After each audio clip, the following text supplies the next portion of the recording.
বন্ধুরা, পঞ্চম টেস্ট ম্যাচে ইংল্যান্ডের টিমকে মাটিতে মিশিয়ে দেওয়ার জন্য ভারতীয় দলে ফিরে এলো বিশ্বের নম্বর 1 ভয়ঙ্কর ওপেনার। আর এই ভয়ঙ্কর ওপেনার হলো রোহিত শর্মারও বাপ। আর এই ভয়ঙ্কর ওপেনার মাত্র এত বলে করে ফেললো ট্রিপল সেঞ্চুরি এবং খেলে ফেললো 379 রানের তাবড়তোড় ইনিংস। আর এইভাবে আলোড়ন সৃষ্টি করলো পুরো ক্রিকেট জগতে এবং তৈরি করে ফেললো একটা নতুন ওয়ার্ল্ড রেকর্ড। আপনারা যদি জানতে চান যে কে এই বিশ্বের নম্বর 1 ভয়ঙ্কর ওপেনার, তাহলে বন্ধুরা ভিডিওটি লাইক করুন এবং চ্যানেলটাকে সাবস্ক্রাইব করে রাখুন। বন্ধুরা, এই সময় খেলা হচ্ছে ভারত এবং ইংল্যান্ডের মধ্যে 5টি টেস্ট ম্যাচের সিরিজ। তার মধ্যে প্রথম টেস্ট ম্যাচে টিম ইন্ডিয়াকে 28 রানে হার স্বীকার করতে হয়েছিল ইংল্যান্ডের কাছে। তারপর দ্বিতীয় টেস্ট ম্যাচ 106 রানের বিশাল বড় ব্যবধানে জিতে নেয় ইংল্যান্ডকে হারিয়ে টিম ইন্ডিয়া। এবং তারপর তৃতীয় টেস্ট ম্যাচও 434 রানের বিশাল বড় ব্যবধানে জিতে নেয় টিম ইন্ডিয়া ইংল্যান্ডকে হারিয়ে।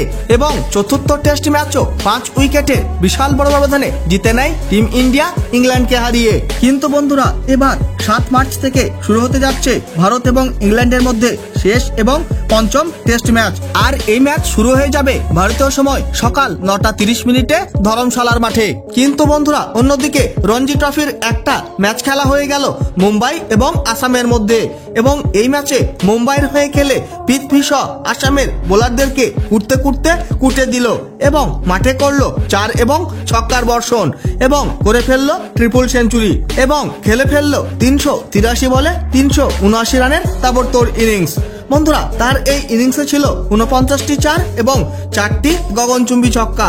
বন্ধুরা, 49টি 4 এবং 4টি ছক্কাকে যদি টোটাল করা হয় তাহলে পৃথ্বী শ খেলে ফেললো 53 বলে 220 রানের ইনিংস। আর এইভাবে তৈরি করে ফেললো একটা নতুন ওয়ার্ল্ড রেকর্ড। বন্ধুরা, পৃথ্বী শকে কি ভারতীয় দলে সুযোগ দেওয়া উচিত কি উচিত নয়, অবশ্যই কমেন্ট করে জানিয়ে দেবেন আপনাদের মতামত। বন্ধুরা, ভিডিওটি শেষ পর্যন্ত দেখার জন্য ধন্যবাদ জানাই। তাহলে দেখা হবে নেক্সট কোনো ভিডিওতে।